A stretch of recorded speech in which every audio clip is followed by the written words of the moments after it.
All right, now I'd like to welcome to the show John Mozena, president of the Center for Economic Accountability, a senior fellow with the Reason Foundation, and adjunct scholar with the Bluegrass Institute in Kentucky. Welcome to Free the Economy, John. Thank you. Good to be here.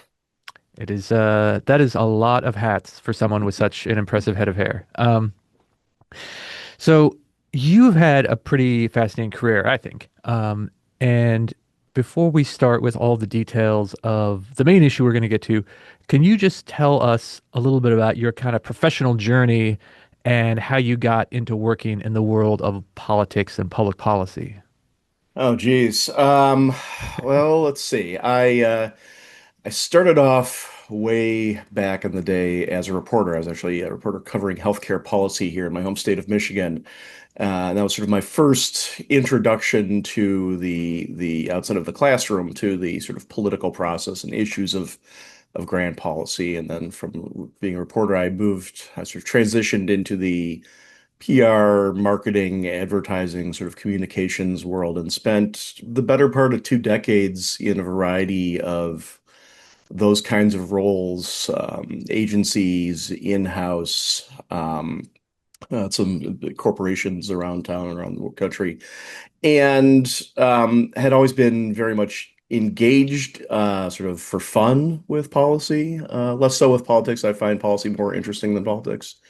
Um, and the philosophy of political science, which is sort of my academic background, but was just sort of paying the bills. And then I actually got headhunted out of a job where I was very happy at a Detroit area PR marketing agency by the talent market, which is the nonprofit sort of uh, recruiting firm for sort of the center-right libertarian conservative world, to be the vice president of marketing communications at the Mackinac Center for Public Policy, which is Michigan's free market think tank. Has been around for a very long time. It's for those who know this. It's where the term Overton window was coined, both by the creator of the idea, Joe Overton, was a vice president there. And then after his death, the president, Joe Layman, was the one who came up with the term Overton window. Joe Overton did not name it after himself.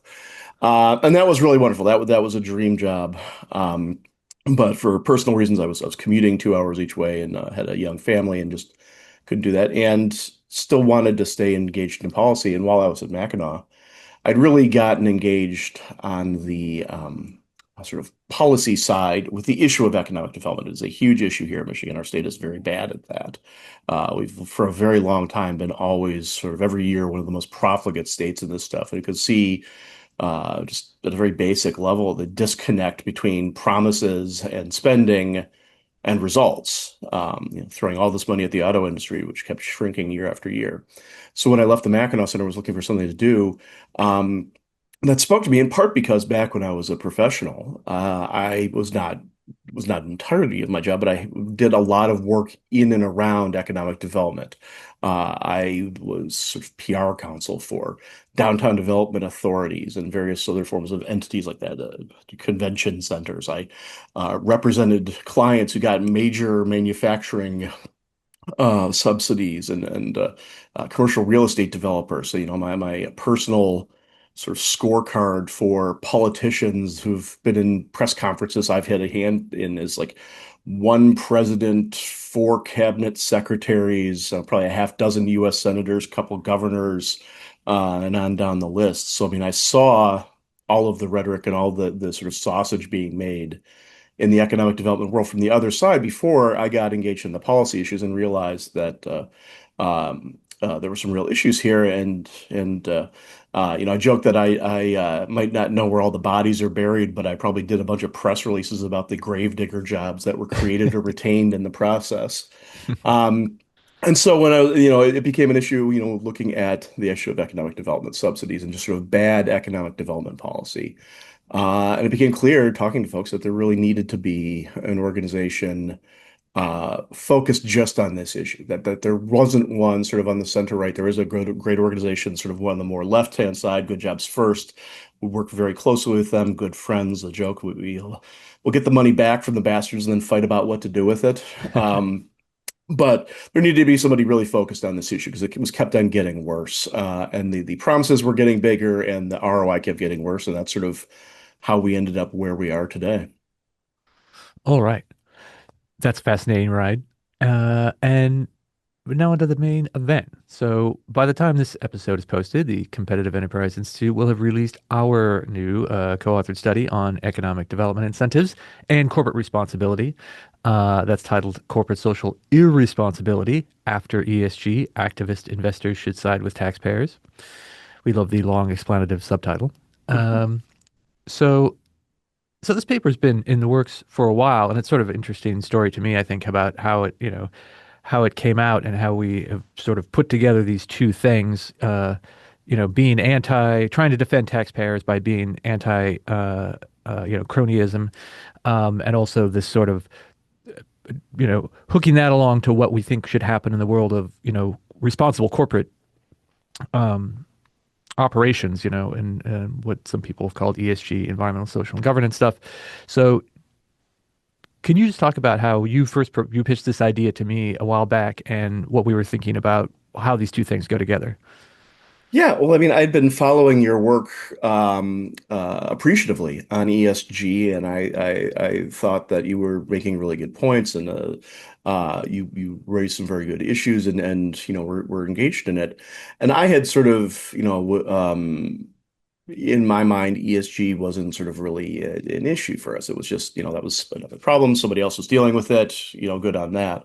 Um, but I actually was taken by, and I guess I should sort of name names. So I was actually looking at some Ford Motor Company sort of ESG corporate social responsibility type stuff, and it just it sort of hit me that everything that we know from research, and this isn't just research that say, like you or I have done. This is research done by folks from all over the political spectrum. Most of the work is actually done in major universities by professors of economics and political science and things like that. There's a very broad and deep research literature on this. There's a real consensus that this stuff is just it doesn't work. These subsidies don't work, and that they have all sorts of sort of second and third order effects on the communities that engage with them. And that was really the hook. That not only is this money coming out of taxpayers' pockets to go to these companies for little to no benefit, but that there's also all these other problems and basic stuff like cities that spend more money on this stuff do spend less on basic public services, the things that taxpayers think that they're funding. That it decreases entrepreneurship, that it artificially increases the share of the economy in the hand of big business. You can sort of not necessarily think that big businesses controlling a bunch of the economy is automatically bad and still agree that it's a bad idea for government to be sort of artificially encouraging that. Mhm. That it actually decreases innovation as a share of measured by patents, things like that. I asked the researcher, like, why is that? Like, well, we didn't study that. I'm like, well, what do you think? And they say, oh, it's cheaper to hire lobbyists than scientists. So all this stuff that comes into it, that's to me like this is exactly the antithesis of what these companies claim to be doing when they're out there waving other ESG scorecards around. And it seems like there's a connection here, and there seems like there's an argument to be made here, and there seems like there's an audience that's sort of ready-made for the idea that companies shouldn't be doing this because it just makes them bad citizens. And that was the genesis of the discussion. I was like, well, who knows more about this stuff on the ESG side than I do? The answer is pretty much everybody knows more about who's the best at it, and that's why I came to chat with you about it. All right, fantastic. I like that. The strong compliment at the end of that answer is by far the best part. Um, so for maybe we should look back half a step because I think for Mhm. some people who are not neck deep in this stuff, um, they they have sort of a vague idea that sometimes big businesses get special favors, but they don't necessarily know all of the examples. So we've got when it comes to what are the examples, what are the things we're talking about that we think shouldn't be out there happening. You know, you use the phrase targeted economic development incentives, which is kind of a big phrase, but it's, I think the targeted part is kind of the essential part here because a lot of the deals that we're talking about are ones where one specific company is singled out for some Mhm. big benefit. Either they're given a cash subsidy or they're given a tax, like a property tax abatement on their facilities or some other kind of special benefit that other are not available to other employers, to other companies. And so it's sort of like a gift just to one company, um, which is different, I think, pretty significantly in the sort of the terms of political economy to say a state saying, well, anyone who uh, creates 1,000 jobs gets X, right? Mhm. Anyone who comes along and delivers some tangible benefit to the economy gets something in return. Maybe whatever that is might not be perfect either. Mhm. We might have discussions about the best way to Yeah. like implement such policy, but it's very different from just saying you, CEO of company Y, Mhm. gets $100 million, Yeah, right? there's a difference between say like, hey, every manufacturing company employing more than 50 people gets a personal property tax abatement of 10% to encourage you to buy more machines or something like that.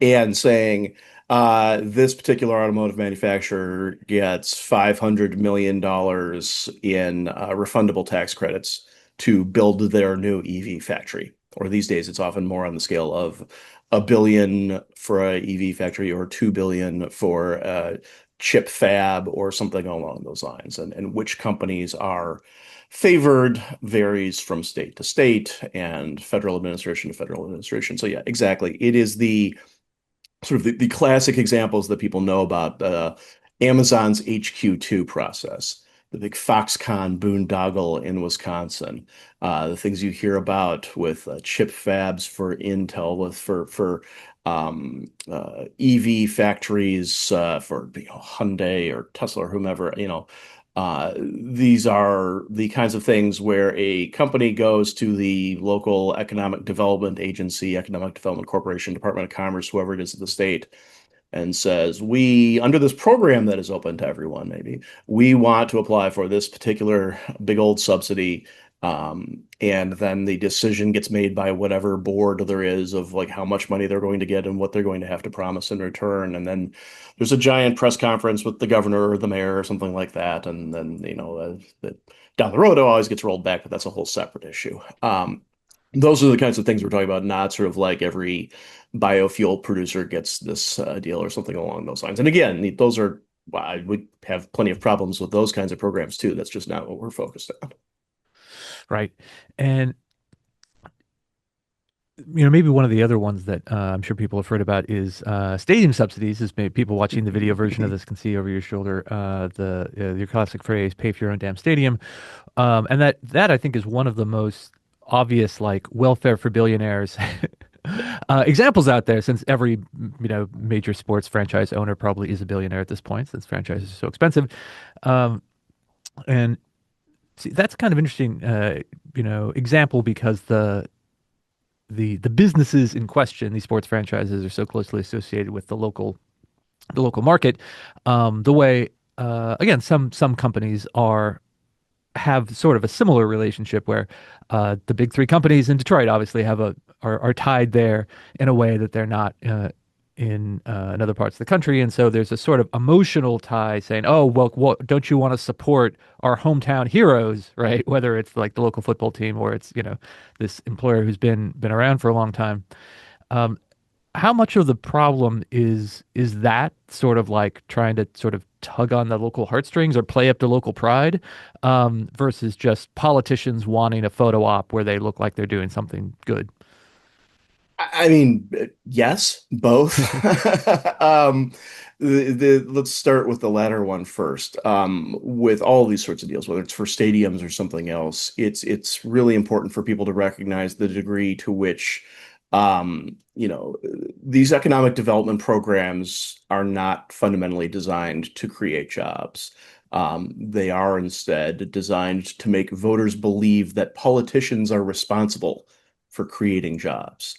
That the easiest way to look at that is to look at when and where the money gets spent. It goes to the industries, as you point out, who are the most politically favored in any particular environment. In Michigan, it's automotive. In Texas, it's oil and gas. In Florida, it's travel and tourism and leisure. California's got, shockingly, California is actually not the worst in this stuff, but they do have a bunch of film stuff as you would expect. Um, but the evidence, and the evidence is very clear, and it's very obvious that the money going out the door from the government doesn't move based on what the unemployment rate is, what the broader sort of macroeconomic factors, recessions, whatever. The rhythm it follows is the rhythm of the political calendar. That there's some work that some professors at Stanford, or excuse me, Princeton and Columbia did a couple of years ago that found that they were looking for a reason for like why all of a sudden do some states have these like sort of sudden giant jumps in like mega subsidy deals, sort of out of the blue, 20% or more year to year. And they were looking at all the reasons, and they found that it wasn't any economic factor, rather that it was that the governors were running for re-election. And so Mhm. places where a governor is running for re-election is more than twice as likely as a place where they're not to see a sudden large jump in subsidy spending. And some other work done by some professors at College of Charleston and the Citadel found that um, or excuse me, that was from Penn State and Northwestern on this one, which was what that um, uh, companies that have made political donations to the relevant elected officials are more than four times as likely as those who have not to get a subsidy deal. And their Mhm. subsidy deals are, I believe, if I remember correctly, 63% larger on average. And then I said the Citadel and College Charleston was that politicians who engage in this stuff have higher margins of victory on election day and get more in political donations than politics that don't. These are all these deals are more correctly assessed using the tools of political science than of economics. It's once you do that, they all start making sense. When everybody keeps saying they make no economic sense, they make no economic sense. Well, they're not economic tools, they're political tools. And I've argued that if you're looking for the real sort of dark money in politics, as people often do, look at your local economic development agency because they're doing these massive sort of re-election ad campaigns for incumbent elected officials using your tax dollars under the guise of economic development. Yeah, and it's useful to state this both ways. One, that these deals are uh, undesirable because they're unfair, right? Because they're Mhm. sort of their handouts are not competitive. There's sort of often sort of no bid contracts, but also that they absolutely do not deliver on their promises. Um, so, one example, which you sort of hinted at before, is that often there'll be an announcement and a company will say, oh, we're investing $1 billion and we're going to create 10,000 jobs or whatever. And then, a year, 2 or 3 years later, it'll be, well, we decided to invest $250 million and we're going to have Mhm. 300 jobs. And then it sort of gets, watered down and dialed back. But even when it's not, but even when they don't, admit to revising down the ambition of the good things they're supposedly delivering, they often just simply don't deliver, period. And in most of these deals, there's no uh, there's no discipline at the end of Mhm. that, right? Um, there have been some cases where some of the worst example detail deals have been criticized in the past, and so there have been some efforts to include sort of like clawback mechanisms or some contractual discipline where if a company says they're going to do X, they actually have to deliver if they want to get the benefit. But it seems like most of them don't actually have even that. Um, so it's even more a giveaway than it seems at first because it's sort of dressed up to look like a contract often, Mhm. except a contract with no enforcement mechanism is not much of a contract.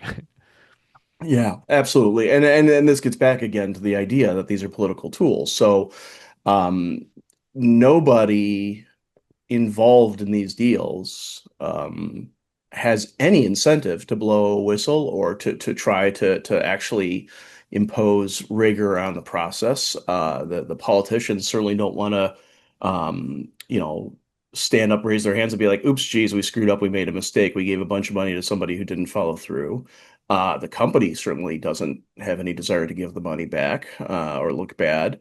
And the folks who should technically and you usually statutorily are the ones responsible for doing this are the economic development agencies themselves, the ones who negotiated and then oversaw the deals. So like they'd be not only blowing the whistle on themselves, but also putting themselves out of jobs if people started doing fewer of these deals. Politicians get the credit for the stuff, companies cash the checks, and the bureaucrats remain employed.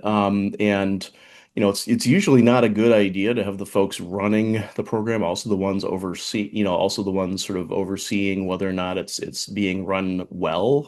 But in economic development, that's usually what happens. Now, sometimes you will have, state auditors will occasionally weigh in, and I've often joked that I've and everything bad I've ever said about economic development agencies, and I mean, I have some good friends that work at them, often are well-meaning people, but I've almost never said anything as bad about an economic development agency as state auditors do. Go reading through state auditor reports, and if you understand sort of auditor ease, just their beautiful passive aggressiveness in these are accountants who can understand where the money's going and can see just how poorly things are being run. And sort of within the bounds of their remit, will sit there and just crap all over everything that's happening. And, it's an auditor's report. Only nerds like me look at them. And maybe there's like one story somewhere in the local NPR affiliate's website, but that's about it. Yeah, I've met a few state auditors, and they tend to be pretty straight shooters because they're not the sort of high profile elected officials usually. The we need more serious nerds in state government Mhm. like that. Um, so we're looking at this through a lens of being these sort of corporate giveaway deals, basically unfair. Period. Also, not delivering on their promises. Um, but also, there's this sort of longer downstream concern about what happens in these places, often not very prosperous places, who are trying to sort of chase the illusion that if they just spend enough taxpayer money out of one pot, it'll create this big, sort of bonus of greater economic activity. And I feel like there's a lot of places in America, whether it's you know communities in the South, whether it's the Rust Belt, the Ohio River Valley, post-industrial America, places where, especially where were used to having more stable employment, middle class jobs, manufacturing, all that sort of stuff. And they feel like this is their kind of ticket back to that sort of like stable prosperity. But it's sort of a poison chalice, right? Because they take some of the money that they should have been spending on basic services, they give it to some company, and then there's even less left for everyone else. Mhm. Um, even if you are a small government, low tax kind of person, a community needs some kind of infrastructure to function. And the basic stuff, at least we finance that through taxes. So, uh, kind of tell us about what happens when you start carving up the sort of public finances and give it a little bit of here and give it a little bit there, and then we want this employer to like relocate, so this company gets their share of property taxes. What happens when that kind of dwindling happens? Well, I think the sort of ultimate kind of almost worst case scenario is one we talk about in our paper, which is the story of Ferguson, Missouri. Um, uh, Most people I've found have no idea of that the civil unrest and riots and the sort of the birth of Black Lives Matter movement in Ferguson has its roots, among other places, in bad economic development policy. And the sort of long story short is that um, Ferguson's city leaders had for years, if not decades, been sort of handing out a constant stream of tax abatement deals to all sorts of employers, most notably Emerson Electric, Fortune 500 company headquartered in the city. They were getting just pittances. They did so many property tax abatements and personal property tax abatements and all that, just pittances of tax revenues from their business sector. And they had gotten to the point where they had raised rates on everyone to the maximum limit allowed under Missouri statute and the Constitution, and they basically run out of places to get enough money to sort of run the city government the way they thought it should be run. Um, and so they turned to the sort of like the last sort of uncapped revenue stream that they could think of, which was the police department and the courts. And the year before the Ferguson riots, after the killing of Michael Brown, the about a fifth of the city's budget was provided by fees and court fines and police tickets for, broken taillights, and it was as a Department of Justice investigation afterwards pointed out very clearly. They said this was a created a culture of policing for profit because there was no money anyplace else. They're like, well, we'll just squeeze it out of our people using the police and the courts, and that poisoned the relationship between the people of Ferguson and the police and the broader justice system to such a degree that when that killing was a spark, and the city went up in flames. And that is, there's all sorts of other contributing issues. Obviously, it wasn't the one big reason, but that's the kind of thing that can happen, is that when you get going the wrong direction, and then you're sort of always, as you said, sort of chasing that next thing, chasing that thing. And these are, many of the elected officials who had made sort of the original, some of these deals might have been out of office or even dead, but the decisions they make, so often, so many of these deals are, 30 years or something like that. And anyone who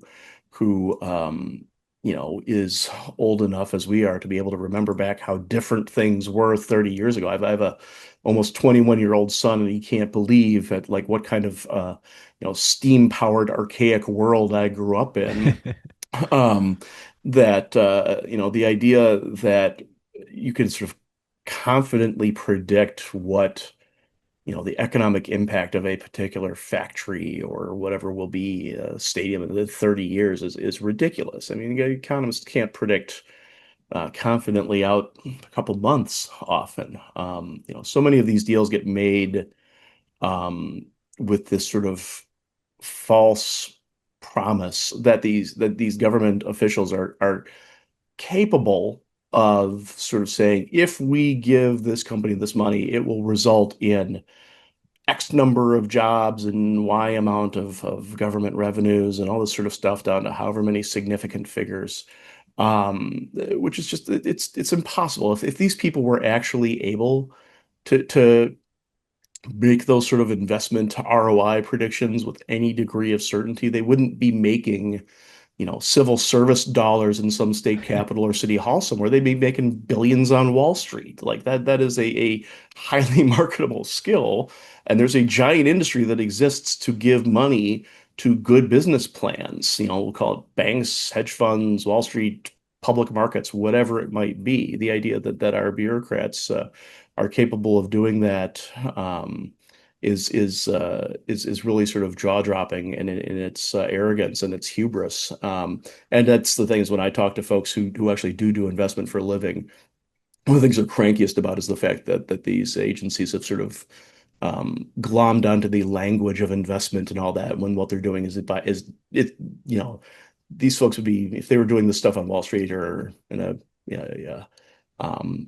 financial services company, they'd be fired, sued, lose their license, maybe even in jail, depending on some of the deals that they've made. Well, yeah, and uh, the question really here is, what kind of changes are possible given the set of incentives here. So you went through pretty quickly the sort of, kind of iron triangle involved here between everyone. It's sort of in everyone's among all the principles, it's in everyone's best interest to keep this kind of garbage parade going down the street. Um, So, so how do we solve that, right? How do we sort of disintermediate some of this stuff between, the politicians, the companies, and then the sort of kind of maybe civil servant kind of people in the middle who are doing the actual, sausage making in some of these deals. Um, is it just, I mean, are we going back to Civics 101? Is it just stand up and call your congressman? I mean, there's a certain amount of that. It's good because I said, remember, these are political tools. And if they stop being politically viable, then politicians will stop doing them. And there's actually some good evidence for this.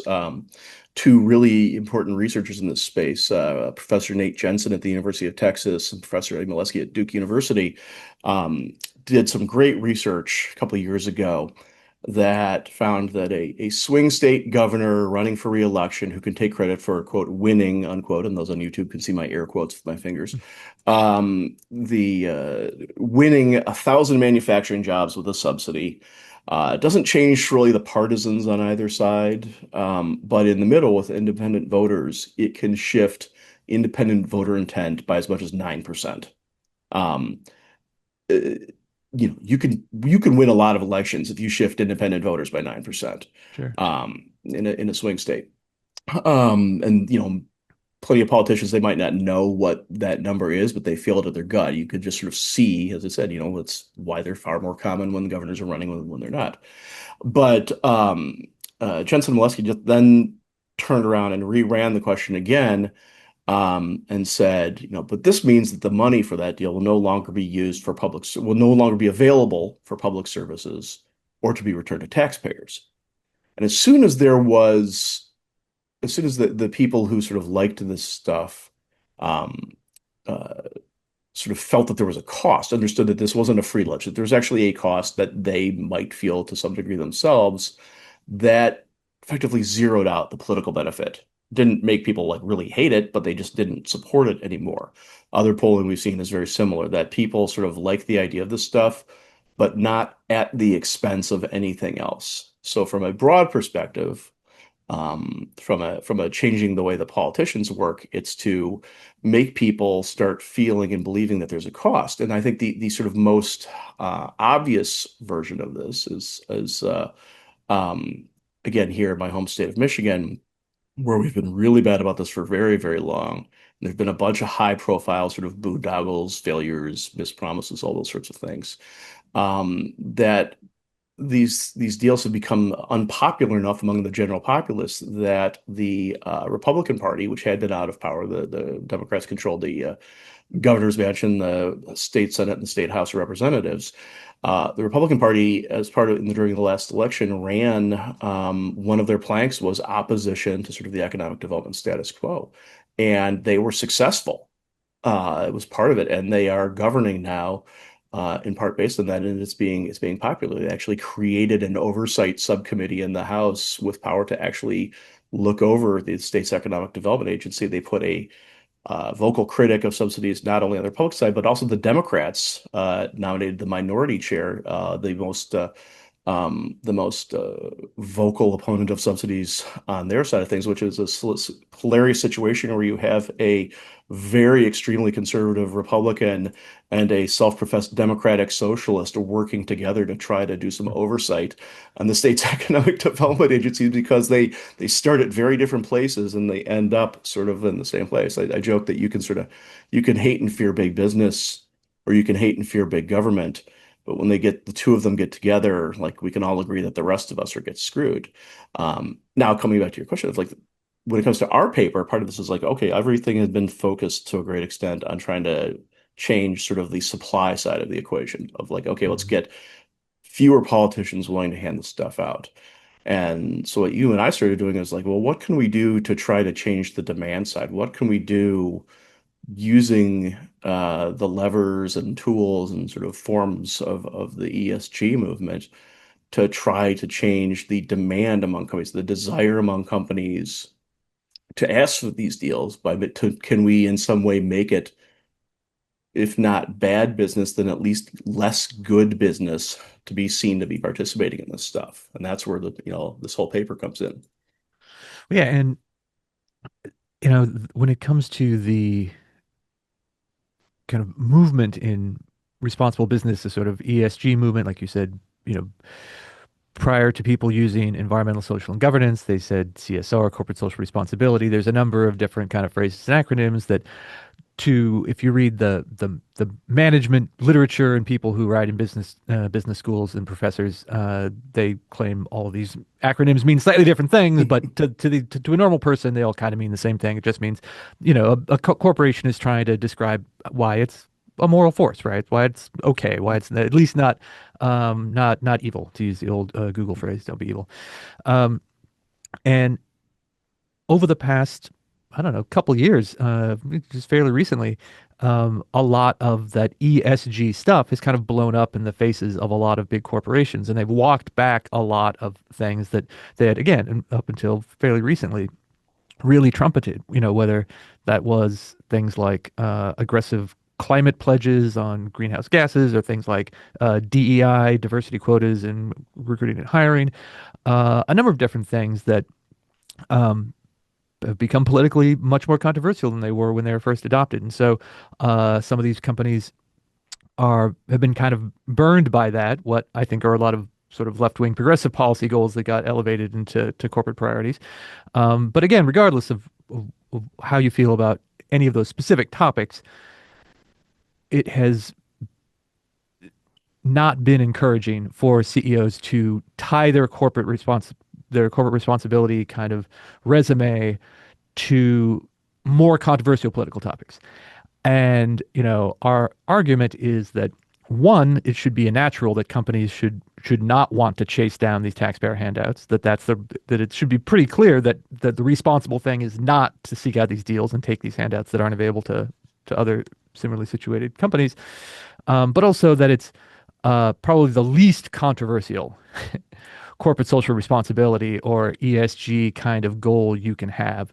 Um, Whether it's from the left or the right, like you said, almost no one is in favor of, unless they're the CEO of the corporation, saying, "Oh yes, this giant corporation should get $100 million in free taxpayer money that me and my friends and neighbors have to pay," um, especially if it's 30 years in the future. Mhm. And I'm just imagining that there's a fax machine factory somewhere that's now on the 29th year of its 30-year tax abasement. Maybe it's the only one left. So, it should be, and as the paper points out, most companies are not receiving deals like this. It's not like, oh, everyone does it. We have to do it to stay competitive.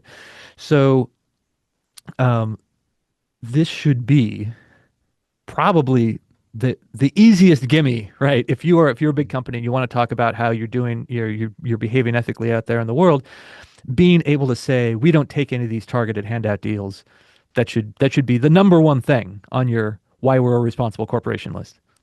Yeah, and I mean that's, so much of the ESG movement over the past decade, as you said, was sort of it was wrapped up in trying to get in many cases companies sort of outside their lane, taking positions on issues that just are not within their core competency. Like you can see why, hey, say maybe it makes sense for people to push Nike to try to have a thoughtful sourcing and supplier policy to make sure that their clothes aren't being made in Malaysian sweatshops by 10-year-olds or something like that. That's not only just sort of as a human being, something that's a good thing to do, but also like it's bad PR when it comes out.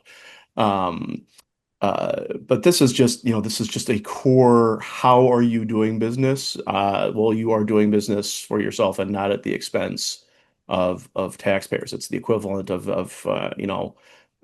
I mean, you could sort of say that it's ESG not to like just dump all your industrial waste into the river, but I mean, that's just sort of everybody would agree. That's a basic sort of how you go about doing business as part of a community and in the world. Um, the and to your point, like the amount of money, the dollar figures are huge, and they are huge, and the kinds of, I regularly point out that for instance, a planned state subsidy for a Ford joint venture battery plant in Michigan was for as much money as the state handed out in all unemployment benefits combined in 2021. Which, when you sort of say that to people, are like, well, that doesn't make sense. Like, yeah, I Mhm. know. Or that in Louisiana a couple of years ago, the sort of aggregate cost of all of these targeted economic development subsidy deals in the state was enough to run, I'm going to do this from memory, the state Department of Agriculture, Department of Environmental Quality, Department of Natural Resources, and Department of Fish and Wildlife. Um, and the state's license plates say Sportsman's Paradise, and we're like, if there's a truth in advertising laws, they ought to say corporate welfare paradise because they spend more money on the corporate welfare than they do on the stuff that matters to sportsmen. Or that in New York City, the amount of money they report losing in tax revenues every year is more than they spend on running I think it was $1 billion more than they spend on running the New York Fire Department. Like, this is real money when it comes to budget, municipal or state budgets. It is, however, not often a lot of money when you're talking about corporate balance sheets and corporate bottom lines, especially for big multinational corporations. A couple of years ago, we do a worst economic development deal of the year award every year. A couple of years ago, it was North Carolina giving Apple, I believe it was $834 million over 30 years to build a research facility in the Research Triangle, sort of their version of an HQ2. And we made the point uh, that that year, Apple reported more than $1 billion a day in global revenues. So the amount of money, well, it was a healthy chunk of change for North Carolina's budget. The amount of money we're talking about was less than a day's worth of revenues for Apple spread out thinly over the next 3 decades. Mhm. Tim Cook's a smart guy. He's not going to change, and the people who work for him aren't going to change their site selection decision for some like high profile, very important sort of AI research facility for the sake of like 1/30th of a day's of corporate revenues. That's just not going to happen. And look at that over and over again. The bigger the company, the less these deals actually mean to them, which is why, sort of to that point, the idea of people are like, well, the companies don't want to give up this money. Well, no, they don't, but in the great scheme of things, it is just not a lot of money to major corporations that we're talking about here. It just isn't. And that, there's a reason that goodwill is a figure on a balance sheet. And as this stuff becomes more and more unpopular around the country, there's clearly an appetite and some oxygen for companies to be the ones who say, you know what, we're not playing that game. We're not going to do that. We're going to build our own factory ourselves, and we're going to do that. And then for them, the other benefit is, look at Amazon's HQ2. Originally, one of the two was going to go into New York City and Queens, and they came to realize very quickly that when you take New York's money, that means all of a sudden that you are now beholden and somewhat controlled by New York's politicians and the entire toxic swirl of special interests and everything that comes along with New York politics. And the unions took this as an opportunity to jump up and down sort of rhetorically on Amazon's head. And Amazon was just like, we don't want this. We don't need this. And they pulled out of that. And what most people don't realize is that they then turned around, sort of once the dust had settled, and spent $1 billion of their own money to buy the old Lord and Taylor flagship store on Fifth Avenue and turn that into their New York City headquarters. But because they paid for that themselves, all of a sudden AOC couldn't yank them into a community meeting and start lecturing them again. So Mhm. that's the kind of thing that it's not just the sort of the benefit of not getting attacked. There's some positive benefits from freeing themselves from sort of the dirty entanglements that come with taking public money. And I'm sure that for a lot of them, a lot of CEOs would probably just be like, you know what, it's worth it for my blood pressure alone not to have to deal with some of these chuckleheads. Well, yeah, and I think that um, that's a sort of underappreciated angle here, where a little bit, even a seemingly small amount of uh, sunlight and crankiness can cause the people involved in these deals to sort of realize they're not maybe not worth it after all.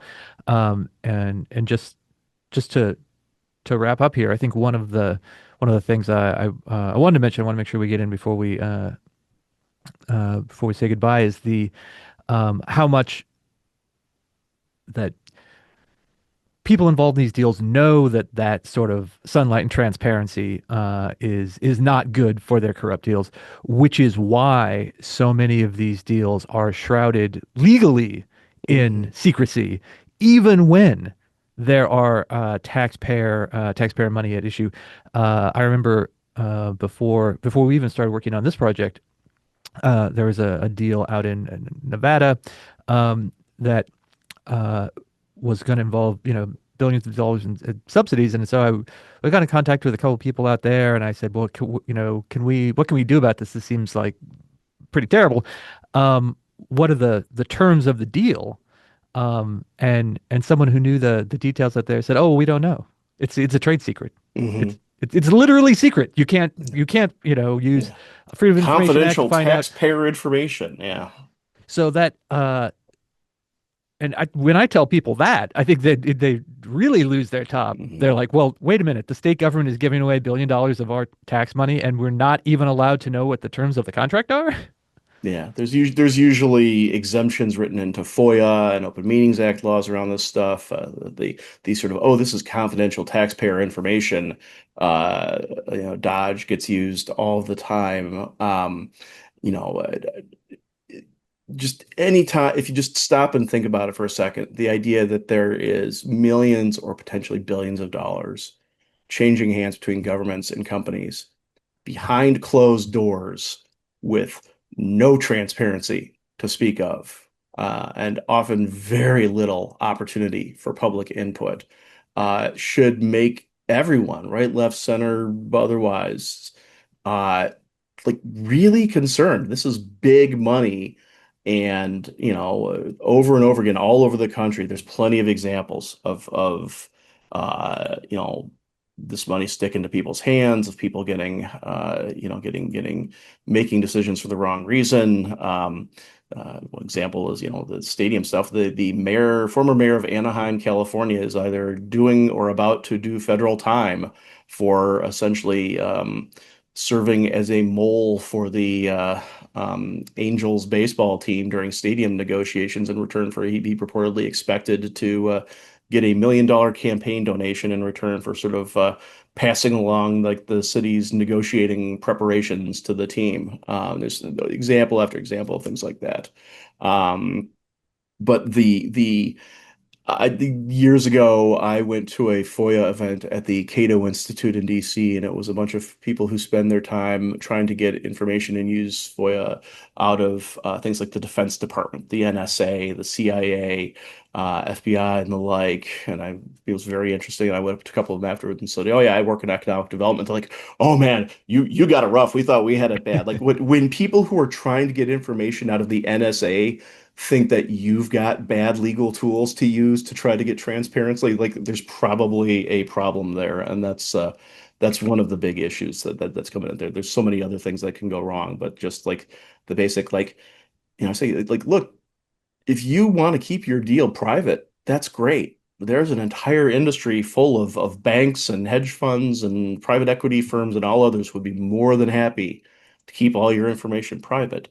But if you're asking for public money, that needs to come with public scrutiny and public accountability. And the average person, the average taxpayer should have as much information about the deal as any, bank loan officer would. If you did that, I think I mean, A, it would get rid of a lot of the shenanigans, and I think a lot of people would be more open to this stuff. But the just absolute aversion to transparency is it's not a sign that the stuff is all being done in our best interests, and that's what supposedly it is. Like we're supposed to believe that companies and bureaucrats and politicians are getting together behind closed doors to, transfer millions or billions of dollars around, but it's all being done in the best interest of the community. That's the motivating idea for them. That's the driving force. I'm skeptical. I know you're skeptical, and I think that's sort of our point of our paper at the end of the day is like we should all be very skeptical that that's what's going on, and companies should decline to take part in that charade. Yeah, the explanation is trust me, bro. All right, so we're going to yell at politicians who try and do deals like this. We're going to yell at companies who take the deals or seek them out, and we're going to be in favor of legal reforms like transparency. That seems like a pretty good three-legged stool. Works for me. All right, well, John, thank you so much for being with us. Thank you for co-writing this paper with me. Well, thank you uh, for working on it with me. It was a long labor, but it was a labor of love, and I'm really looking forward to seeing what kind of feedback we get, and hopefully, hopefully we get some companies who are interested, or there's a whole industry out there of investors and ratings agencies and all sorts of folks that we think should be paying attention to this, and hopefully some of them will be interested in talking about like what that might look like. But hopefully it sort of opens people's eyes a little bit and maybe we start seeing some changes made. all right. So as I said, you can find that report, Corporate Social Irresponsibility, on CEI.org. And John, before we go, why don't you tell people where they can find all of your awesome stuff online? Sure. Easiest way is just at the Center for Economic Accountability's website, which is economicaccountability.org. All right. Thanks again for being with us, John. Thanks for having me.